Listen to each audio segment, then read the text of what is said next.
Evolutionary.org presents Evolutionary Hardcore Podcast with your co-hosts, Steve from the American Underground and Mobster from the UK Iron Den.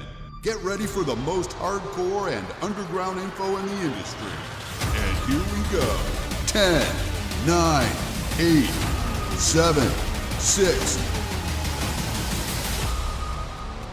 1. Morning, everyone. Evolutionary Hardcore Radio coming your way. This is number 127. Today we're doing Shawn Ray. Stevesmi here in Da Mobster joining me like always. What's up, man? It's cold, it's wet, and it's horrible, but we're cooking on gas when it comes to this podcast. So let's knock this one out of the ballpark, Steve. Yeah, this one's going to be a fun one. Shawn Ray, definitely an interesting character. One of the most consistent and successful pro bodybuilders of his era. He's also an author. He's had some cool digs. He's been a TV host on ESPN, which is a huge sports network. I'm sure you guys get them over there in England. And he's got his own documentary going. Nicknamed Giant Killer. He was born in 1965. Peak stats 5'5", and so he's a shorter guy. Very lean, 225 pounds. You can imagine what that looks like. Lean 225 pounds on a 5'5" frame. That's a lot of muscle. That is a lot of muscle on that tiny frame. Born in California, genetic freak. Just like a lot of bodybuilders we've talked about, he excelled at sports. Football player. He had a 98-yard run from scrimmage. The longest run you could have, Mobster, in American football is 99 yards. So that means he took the ball from their own 2-yard line, ran all the way across the field. Almost, yeah, with 11 people trying to tackle him. So that's an impressive. He was inducted in his high school sports hall of fame. That's how good of an athlete he was. Oddly enough, though, he did not pursue football. He pursued bodybuilding after high school. And he was a very, he had the genetic talents to be an amazing bodybuilder. Just 18 years old, California Gold Cup winner. Next year, 1984, teenage Mr. California. So right off the bat, he wanted to get his pro card. He took a full year away to sculpt his physique. And then at just 22 years old, he crushed everybody at the 1987 National Championships, and he won his pro card. In those days, it was much harder to get a pro card than it is today. So that was really impressive for him to do that. And I like that he took a year off to, get everything in order and then go after it. So competition highlights, guys: 1990 Pro Ironman champion, 1991 Arnold Classic champion, top 3 finishes in some of the toughest competitions of his era. He was the favorite going to some of his Mr. Olympia Open competitions. He beat every competitor of his era except Dorian Yates and Lee Haney. So he would fall short of ever winning a Mr. Olympia. But, as we've talked about on some of these other guys, just because you don't win a Mr. Olympia doesn't mean you're not a great bodybuilder. And he definitely was one of the greatest bodybuilders of his time. So we can go through his Mr. Olympia finishes. He had numerous top 5 finishes from 1990 to 2001, dominated the 90s. He was in 13th in 88. Then the next year, 2 years later, he was in 3rd in 1990, 5th in 91, 4th in 92, 3rd in 93, 2nd in 94. That was the year he finished behind Dorian Yates. 4th in 95, 2nd in 96, again losing to Yates, who was dominating those years. 3rd in 97, and then he finished in the top 5 every year until 2002. He was inducted in the IFBB Pro Bodybuilder Hall of Fame in 2007. So I'm going to bring in Mobster on this. Dominant guy during the 90s, never won the Mr. Olympia, but he definitely was impressive. Oh yeah, I mean this is a fella that if you wanted to change his nickname, you could call him Mr. Consistency. I don't think we've ever seen a photograph or video from that time, and he was very much of my time coming into the sport and being interested in sport in 1980, where he was out of shape. There wasn't a photograph or a video where you could say he's not quite where he needs to be. It's just that I think his height was probably slightly against him. And in terms of his consistency, one of the statistics here, and I think you touched on it in your article, Steve, is that in 30 competitions, and I'm assuming these were pro-level competitions, but even if it was a combination of pro and amateur, it was only once outside of the top 5. That, to me, is an indication of consistency. So right there, I mean, yeah, the thing is, there's an interesting background for me, and we talked about this in the pre-show. He has been mentored by, for some people, and some of you guys won't have heard of this fella, but John Brown, a black bodybuilder called John Brown. He was a pro way back in the day, late 70s, early 80s, and he mentored several athletes, or people got to train with him or coached by him. And Shawn had one of those ordeal by fires. You turn up and you train with me, we're going to do crazy shit. So he's one of those guys that took that, was able to deal with it, and was able to then sign up. He's done that to other people himself. He's had a few people that have come and trained with him at one time or another, and he's put them through it. But John was the kind of guy that had this great stage presence, was a great poser, and my recollection of Shawn is as a good poser as well. He is very, to say that this fella is confident is an understatement. In fact, I'm gonna go so far. He's not necessarily a liked guy. This is kind of thing, because you can learn an enormous amount, and we'll touch on the stuff you guys can learn from in terms of him as a professional athlete. But he's an arrogant son of a bitch. He just comes across. He doesn't say things to make people like him or be friendly. He's one of those guys, and quite often it's truthful, and it needs to be said. But he's kind of like not afraid to say it. He's done it in articles. He's done it with other pros. It's not literally what we would call over here in the UK. He's not shit stirring. He's not doing this stuff just to get a reaction. Sometimes it's just, it is what it is. At one point, I believe he was trying to be the Olympia athletes rep. He was one of the guys that was supporting this idea that they should share some of the top prize money with the lower numbers. On the other hand, he comes across a little bit selfish. So there's certain times he's done things for his own benefit in his own career, and of course he's still a pundit. He says in some of the video I watched yesterday that he's been asked to go to Japan to MC certain competitions. Doesn't speak a word of Japanese, so they're translating, but they want Shawn there. He's recently been a pundit on the Olympia live stream, so he's still involved. He's still reporting. He's still writing. I read one of his articles, was actually just after the 2010 Mr. Olympia. He was a feature writer for some of the magazines. Probably one of the few bodybuilders that was probably actually writing his own stuff. So yeah, he's definitely, guys, you can learn from this fella as a professional athlete. He was a great jock at school. As a professional athlete, how to be a professional, tip top. How to be a nice guy, not so much, Steve. You know, he's not going to sit there and say nice things and try to make himself, you know, get lots of extra friends in that particular way that some athletes do, and they don't like to tell the truth or whatever. Yeah, Shawn is definitely one of those guys. Yeah, you either like, it's one of those guys, you either hate him or you love him. I was gonna say, you know, looking through his Instagram and his social media, you know, he doesn't seem that way compared to some of these other guys. So it must be something, you know, with his interviews and with his something that makes him get that reputation. But hey, you know, that's one of those things where, you know, a lot of people like that. They like that cockiness in people. I mean, he's got almost 1 million followers on his Instagram. He does a lot of things in his Instagram, showing off. You know, he likes to show off his dogs. He likes to show off his body from back in the day, his peak form. He likes to have pictures with other bodybuilders. He's got pictures with his family members. He's got, you know, funny memes on there. So, you know, he doesn't come off at all as cocky in his Instagram. It doesn't strike me that way compared to some of these other guys. So, where do you think that he comes off that way? Is it the way he interviews or what?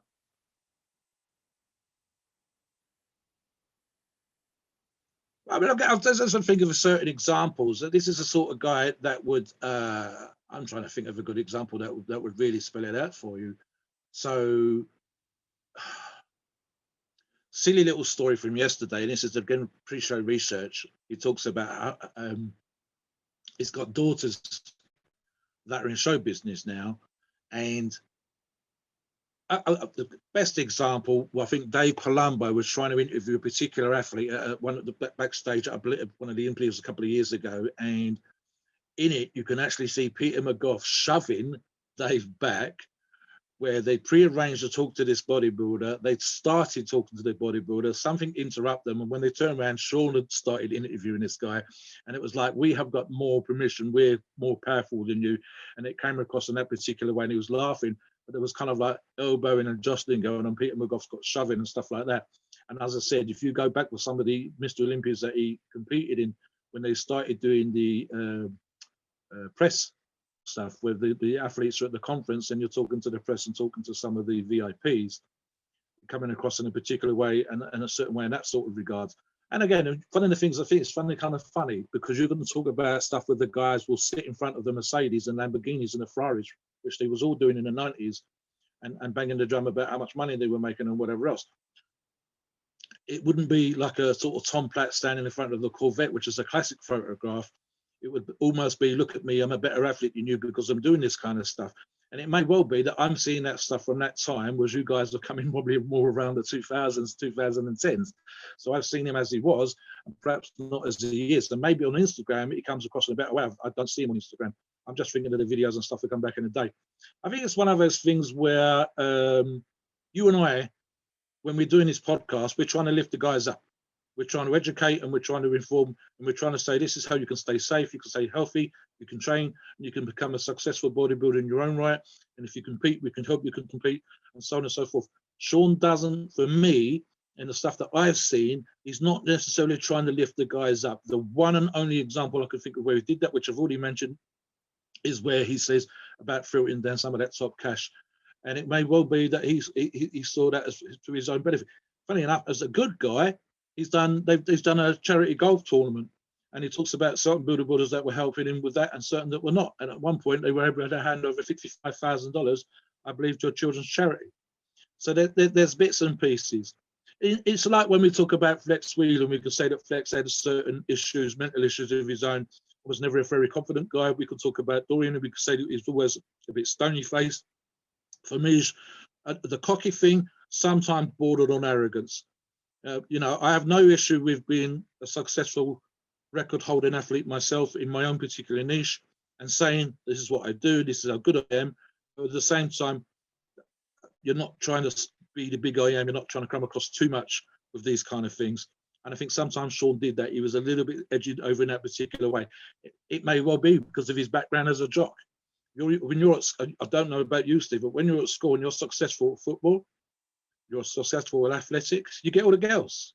And in fact, he's just found out that he's got a daughter who's in her 30s, and his brother's just found out something very similar from when he was 15. So the joys of being a jock, including getting girls when you were a very young age, and in this particular case, only about 2 years ago, finding out that he'd, because the video's 2 years old, become a dad and indeed a granddad as a result of a relationship, very brief relationship when he was 15 years of age. So the joys of being a jock. Sometimes, as you know, some of the athletes, it's your formative years, girls are throwing themselves at you, you're getting sponsors, you're getting contracts, and you're still in your teens. That can affect how you see people see the sport and so on and so forth. So yeah, there's an element of that for me. And again, I know him. It seems like he got, it seems like he got started with all this really, really young. And they do, especially these days, and a lot of the parents are to blame too. The parents get their kids involved in competitive sports at such a young age that there's a lot of pressure on these kids to perform both academically and athletically. You gotta do it. You gotta get a scholarship. You gotta go to a Division I school. So there's a lot of pressure, at least in the United States. I'm sure over there it's the same way with soccer. Yeah, exactly. Very much so. It's in hockey in other parts of Europe. You got hockey players at 13, 14 years old turning into semi-pro. And then by 17, 18, they turn pro. They get drafted into the AHL, NHL. So yeah, there's a lot of pressure. So, but yeah, I can see how it is. Yeah. And if you're successful at that age, when you haven't the mental maturity, the physical maturity to deal with that kind of stuff, if I say to you, you're going to be a world-class soccer player or a world-class pro ball player, when you're 17, 18, and I'm going to put you on a $20 million contract as soon as you finish college, and you're still, what would you have been like at 18 with $20 million coming to you? Yeah, it's that kind of situation. So yeah, I think he's as he's matured, as we all do, he's kind of grown into himself. For example, one of us says he's got two daughters that are both in show business.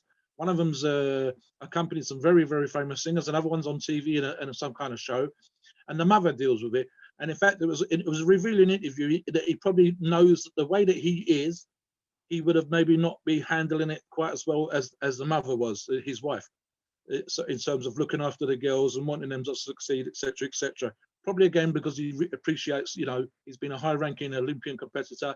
He's been an Arnold winner. He was a great jock at school, etc., etc. So maybe he appreciates and understands, the way that he's been in the past.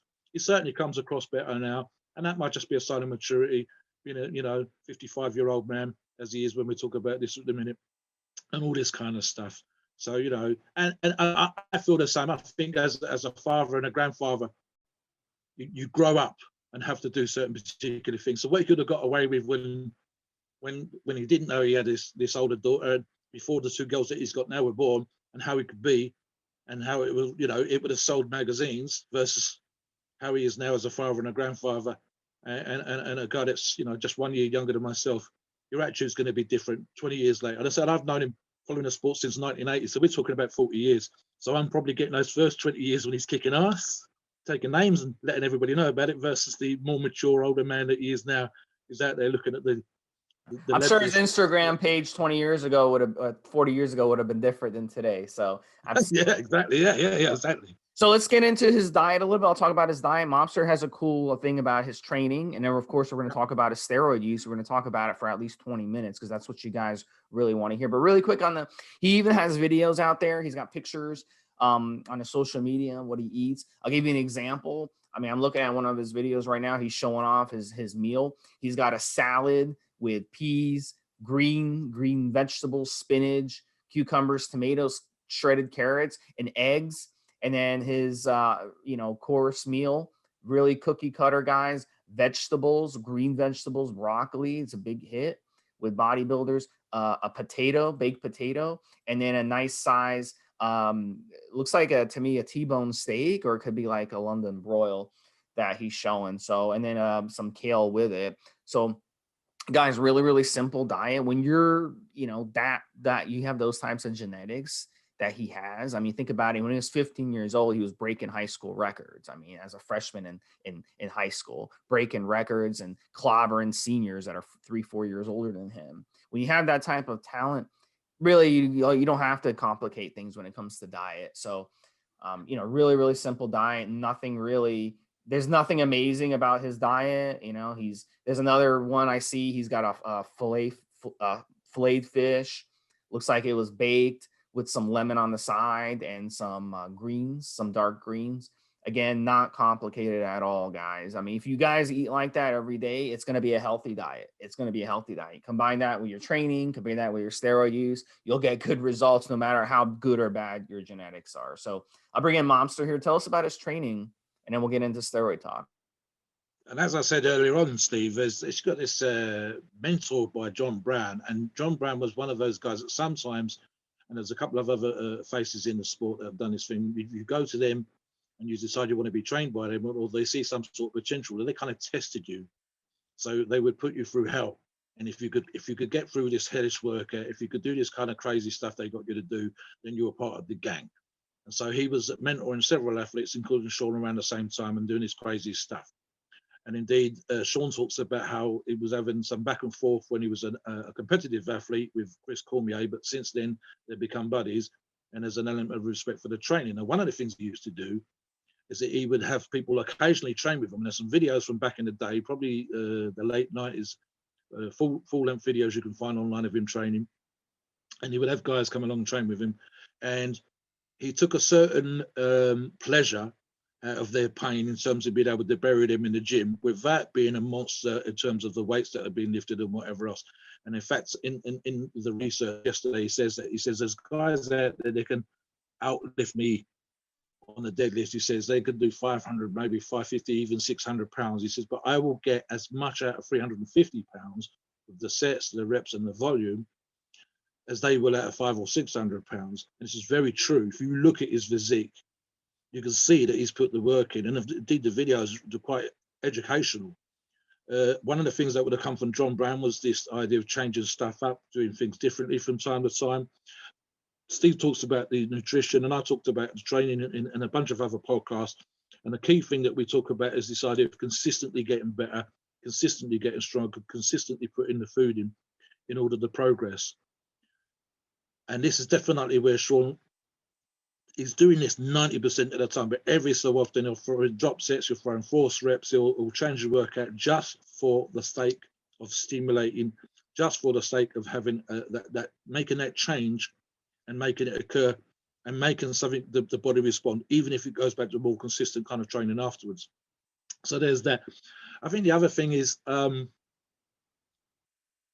think of something else which we'll touch upon, Steve, which comes back to training and nutrition, funny enough. And we've talked about this in the pre-show. And he says that he was very much a guy that once he got past John Brown, he was a mentor. John was never a coach, or what Shawn refers to as a guru. And he says he kind of says that the guys today are in too much of a rush because they've not learned via John how to train, and they haven't learned then what happens to themselves when they train. They haven't learned how they respond to certain foods and what works and what doesn't work. And in fact, in the video that I saw, he even says that sometimes these people are so reliant on gurus that they're even asking whether they should date a certain person. And it's become kind of a amusing point during the video for him to say that. He says, once he had that base education off of John, everything he did in the gym was down to him. Everything he did nutritionally was down to Shawn.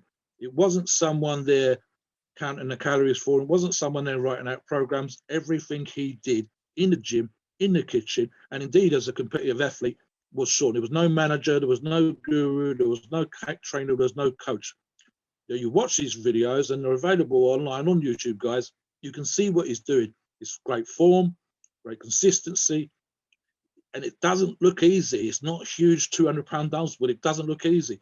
So you can take nothing else away from him if you turn around and say he was a hard training athlete, because he was definitely that. And look at the results. You don't get to that kind of level of competition. Second place here, first place there, and never out of the top 5 in 30 competitions without being a fantastic athlete. And even with the genetic advantages, even with his ability as a jock at school and later on college/university, he put the work in. These are not easy workouts. I wouldn't want to train with him, Steve. He would destroy me with the volume. I might be able to put up a few more kilos on the bar, a few more pounds on the bar, but I think this guy would annihilate me if I tried to do one of his workouts, just a back workout or whatever else. We're talking about multiple sets, drop sets, force reps, squeezing them also incredibly hard, the stuff that I recall. I'd be very surprised if a few of our listeners could handle him at his best back in the day, Steve. Yeah, definitely. I think I would be have a hard time walking the next day getting out of bed. So that would be a tough workout. Yeah, for sure. He'd be sore. So we talk about his steroids, guys. Let's talk about it. So before we kind of get into, we could start speculating on a steroid cycles. Let's talk about what happened. 1990, the second Arnold Classic. It was very controversial. And there was an interview that he did. He sat down with Mike Ashley. And Mike Ashley was the one who ended up getting awarded the win because Shawn Ray had failed a drug test. So they sat down and they kind of talked together. It was kind of interesting to see them talk together. And I know Mobster wants to talk about it. I'll bring him in shortly. Yeah. So, and what's kind of screwed up on this was, it's hard for me to believe these other guys also weren't using stuff. So please. Why did he get singled out? It's kind of weird that happened. I'll let Mobster talk about that. And the weird thing is too, 7 days later, he was celebrating his victory and he was having dinner with Arnold and he was soaking in his title win. And that's when he found out that he had failed the test. So that's kind of interesting because I know in professional sports, they can't test everybody. They don't test everybody. And certain players feel like, I'm getting singled out. Why am I getting singled out? Why am I getting tested 2 weeks in a row while most people on my team haven't even been tested all year? So this could be a situation where they kind of singled him out. It could have been a situation where he screwed up and didn't run the correct esters. where he took the test and he still had esters in the system. It could be a situation where it was a political thing where they didn't like him.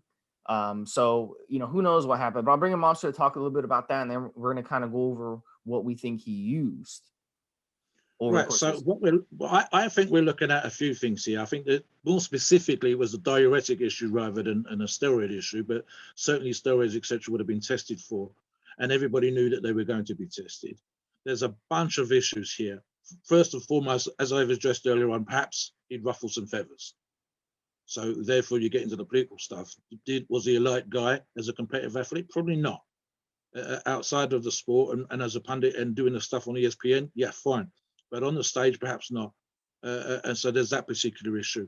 Something Steve and I talked about in the pre-show was that there was a suggestion around that time that Jay Cutler had also failed the test and was quite prepared to sue the IFBB. Now, the IFBB, in their rules and regulations, specifically in their rules and regulations, never mind the pro division, because of course all that's split apart now, but back in the day it was all one big happy organization, specifically talks about being drug-free, and yet they wasn't doing drug tests. Now, this is a difficult problem for the low-level competitions where, especially back in the day, the entry fees wouldn't cover the cost of just testing the top 3 athletes and would have been an additional cost that perhaps promoters didn't want to absorb. And yet there it was in the regulations. He talks about in an interview, again, this is part of the pre-show research, it says that when Jay was talking about suing the IFBB but not doing what their own rules and regulations said that they had to do in their constitution, he also talked about how the samples that the guys had given were left unattended backstage. So they wasn't following proper procedure, so therefore they could have been tampered with. And as Steve says, I believe he had to hand back $90,000. And then the next year, Stevie came in and kicks ass and won. And also around the same time that these drug tests came out, I think it was within a year or two, that the WBF, the very short-lived WBF, did drug testing. And here's what happened, Steve. It's quite simple. The guys looked like shit. With the diuretics killing people, because Mohammed Benazir and Andreas Munzer dying. There was a combination of steroid use in Andreas' case, but specifically diuretics in Mohammed's case. The idea of the drug testing made sense, but commercially it just wasn't worth it. The guys came in, they looked soft, they looked off. No one was in the condition that they'd been in before. And the next year, when the drug testing was quietly dropped, the guys looked amazing. He as a Arnold winner in '91, he was pretty damn good. So it's one of those things when it's nice to be seen to practice what you're supposed to be doing, but in reality, it was probably hitting the purse strings, it was probably hitting the promoters' pockets, it was probably hitting the sponsors' pockets. It certainly, you weren't going to put those. No one was putting out those pictures when the guys were soft. So you've got all of that going on, and the organisations that still have been doing these things never did them properly. As an aside, Steve, let me give you an illustration of how this is supposed to work. We've got natural organisations on both sides of the pond, both in America and in the UK. And indeed, even in my niche sport of grip strength, there's an organisation based in Europe that's talking couple of years ago about testing the athletes, and I called bullshit. And in fact, I had a bit of back and forth with one of the organizers, and I said, it's quite simple, guys. The fees that you're charging to compete in your shows would barely cover the trophy, t-shirt and location cost, and yet you're supposed to take the money out of that and put it towards drug tests. Now, in a lot of natural competition, the drug test consists of peeing in a cup, and if you follow IOC and weight of things, you're talking about taking the first, if there's a race or an event in the Olympics, the first 3 places are automatically tested just at that event. Then, of course, you've got the cost of testing them through the year in random tests. So for the organisations that I'm talking about, I goes, okay, guys, it's costing you somewhere between 115 to 125 pounds to do WADA or IOC spec blood test, not urine test, to find out if these guys are taking drugs, and you haven't got the money. If you haven't got the money, you're not doing the test. So you're only on paper, you're saying you're going to do the test, but you're not. You might do 1 or 2 tests a year, and someone else, a sponsor's probably have to pay for that. So it ends up being one of those things where it's a nice idea in principle. And there's a lot of athletes, including Shawn, probably back in the day, that said if everybody was tested, it'd be great. And none of us would ever have to take steroids again. Shawn would still have been a great bodybuilder. He just had that kind of physique. But they can't afford it. So it becomes bullshit. And it becomes a waste of time. So then it becomes political. Then they're not doing a test properly. And then the test, the quality drops. And the athlete's going back to looking amazing, looking freaky, looking conditioned. And Shawn, of course, comes back the following year after failing the test. And I believe the year that he won, he picked up $100,000 versus the $90,000 he'd had to hand back. And it's in his particular case, it didn't seem to do his career any harm, probably because everybody else was in uproar and what was going on at the time, et cetera, et cetera. I think the organizations had to show that they were doing something, because we didn't want guys dying on stage. And you and I addressed it when we talked about Paul Dillette with diuretics, and we'd already had 2 deaths in the sport. But really, it wasn't good with the sport in terms of commercialization, sponsorship, the condition of the guys, how they appeared on stage and whatever else. And I think we understand and appreciate via the forums, if we can advise them to do it safely, don't do crazy shit, don't do DMP, don't do insulin. If you are going to do diuretics, follow the advice. And there is safe ways to do these things. But we're not talking about guys that are picking up or having. I certainly wouldn't want to hand back $90,000 of my cash. And maybe like Jay Cutler, I would be tempted to go to court, Steve. So yeah, there's a lot of stuff. You guys, you should look into this for yourself for the podcast that was giving you this information. Don't take our word for it. Go online, look at the history of the sport. I'm reading the history of the sport upstairs right now, and what's gone in the past and how these things have come to be where they are today. Steve. I think today being able to monetize something like that happening to you would actually benefit you. But 1990, losing that much money, that hurts. That's a lot of money in those days. You're not going to be able to make it back. And it hurts you in those days. But now you could come on, make some videos, whine, complain about it, set up a GoFundMe page. And then you'll have people sending you $5, $10. You'll have tens of thousands of people sending you $5, $10. You'll make all the money back. So it's like things have changed now. But yeah, back then that hurt to lose that. For sure. We know, of course, because we've mentioned him just recently. Boston Lloyd made kind of a name for himself and probably made of several bucks, to say the least, at this idea of doing the crazy amount of stuff that he's done.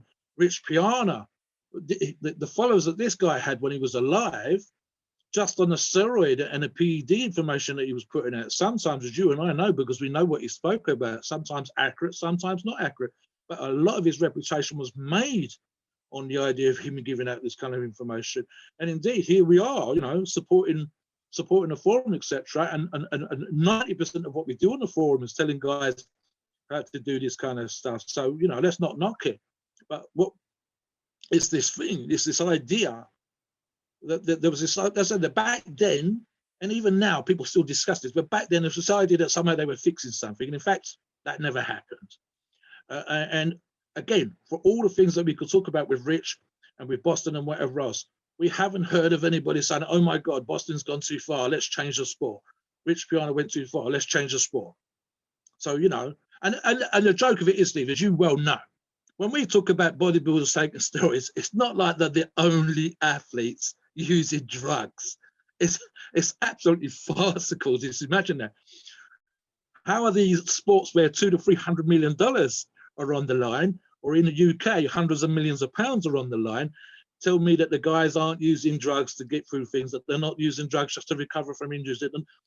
Again, cycle racing, Tour de France stuff, where the guys that got caught, Lance Armstrong, versus the idea that every single fucking team is not doing something. You're not riding for 150 miles in 4 hours or whatever the hell it is, and up and down these mountains with changes of elevation and the sheer pain, and God knows what these guys are going through when they were mucking about with blood plasma and a bunch of just absolute bodybuilders are just the most obvious example of drug users. Pretty much every sport we know.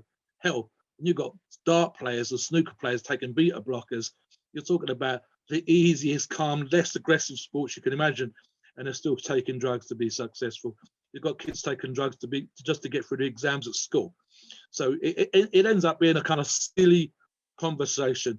All that we want when we do this podcast is to give out information that keeps you safe, keeps you healthy, keeps you around for a long time, so that you can give out information like we're giving when you're 20, 30 years in the game.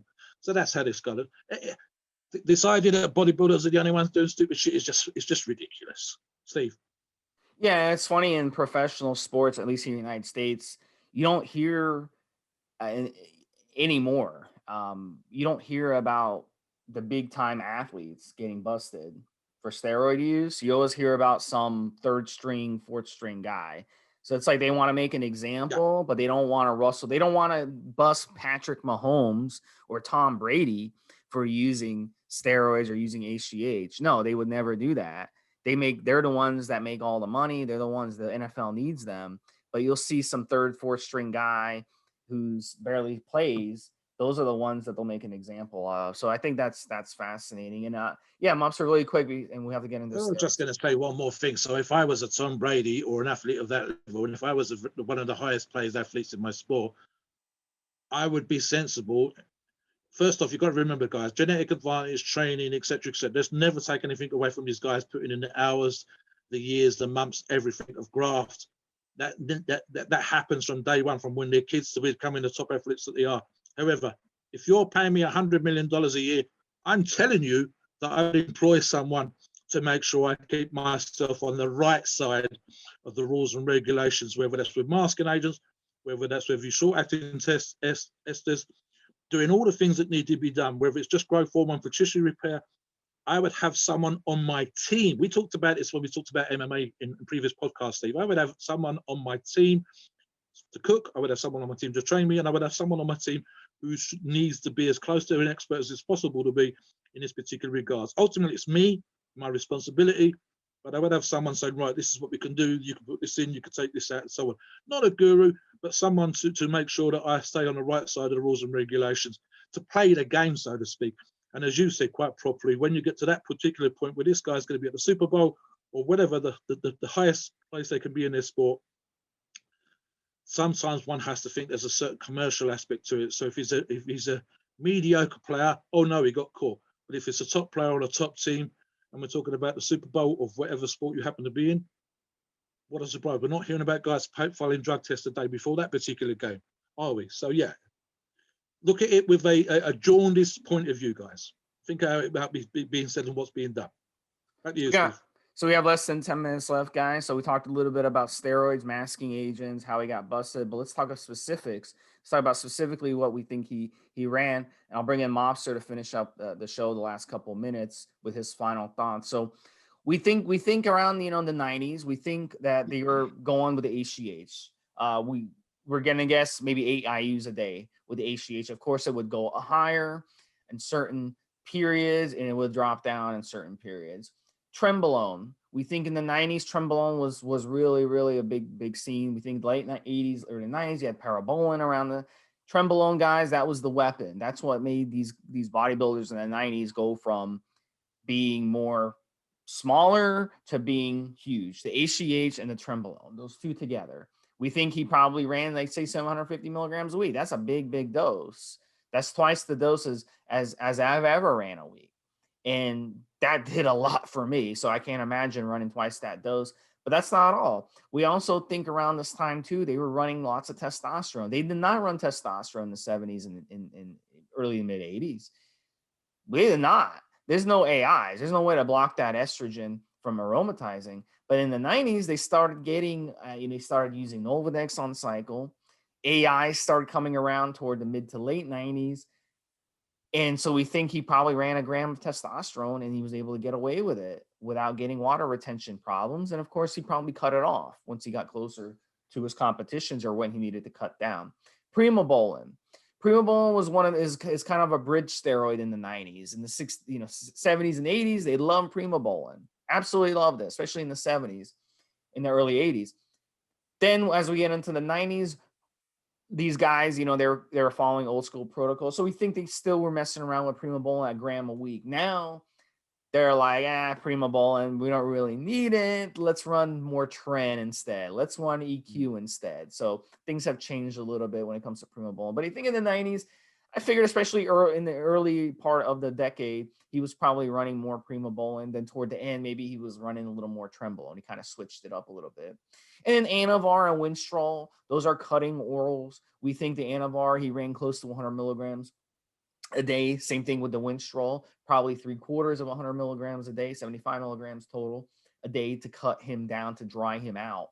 So those are really, really good options. We don't think these guys in the 90s really mess around with Masterin too much, but now, especially in the 2000s and the 2010s, that's when Masterin really became a popular steroid with competitors when it comes to hardening up. So we think that Masteron really came in over the past 15, 20 years versus the 90s. They maybe Masteron wasn't really around, but maybe he messed with it. We don't really. I don't know. It's hard to know. If he did mess with Masteron, it would be Masteron propionate. I don't even think Masteron Anathate was available back then. It's never been a pharmacy grade. They never have had a pharmacy grade Masteron that was an Anathate form. Now you can buy Masteron Anathate no problem from any source, because it's all mostly underground or kind of semi pharmacy grade, not technically pharmacy grade. So I think that was interesting. And, what do you think of Mobster bringing you this? Do you think maybe Proviron, do you think they messed around with Proviron in the 90s, or do you think that was maybe overkill? What else do you think he could have I used? think in terms of Shawn's physique and how Shawn looked, it was never, as you said, even at 225 pounds, with a bunch of guys that are within 1 or 2 inches of his height that are around that kind of look. And Shawn's look was extremely competitive and very well put together. I think the what we would call the cosmetic versions, which includes Anavar and Winstrol to drying out, and as you say, Masteron, etc., this idea of drying yourself there, and of course, and as we mentioned earlier on in the podcast, which is not mentioned in the cycle here, but for competition would have been extremely important, and probably what was being abused, and of course what helped him fail the test, would have been a diuretic or two, and so because the physique that he presented and how he came across on stage, he would have been cut, even if he was up against someone like Dorian. And there are photographs of these two athletes together on stage. Dorian, as good a gnarly kind of rock hard condition that Dorian got in, when you see the condition of Shawn next to him, I'm going to say that, body fat levels are lower, aesthetics are different. There's a lot of guys out there would love Shawn's physique versus sort of a freaky looking Dorian and other athletes of that time. I'm going to say diuretics, lots of cosmetic drugs, maybe, as you say, the testenfenate and isipionate and other drugs being run and then taken out close to the competition, and then all the short-acting stuff being brought in for competition, 100%. But yeah, possibly, and it might not have just been Shawn, it might have been of his time where the guys were experimenting perhaps with abuse, hence the issues that came with diuretics, hence the guys dying and making these kind of cock-ups. And also something around that time, Steve, maybe a little bit towards the end of Shawn's time on stage, which is what we started to hear about the DNP and the Nube. It was just towards the end of his career. I'm not saying it's something that I thought Shawn would have used, but it was the kind of stuff that was starting to be experimented about. We're talking about, for example, again, Dan Duquesne as a steroid guru and other steroid gurus just started to come in towards the end of Shawn's career. So I think it was the guys were starting to push their luck. And the diuretics for me is something that they were pushing in terms of what to take and how much, and failing the test, etc. You learn from, even with Shawn, you learn from his mistake if you're another professional competitive bodybuilder. Okay, so what did he do? When did he take it? How did he look on stage? How did they look from one year to the next, and so on and so forth? This is where the study of the history of the sport has its advantages, and that's just as much as in performance enhancing drugs as it is in training and nutrition and how to be a professional athlete. Look at what mistakes people have made, learn from them, and then, of course, like you and I, giving out the advice that we hopefully is going to help people. So, yeah, don't fail the drug test if there is one.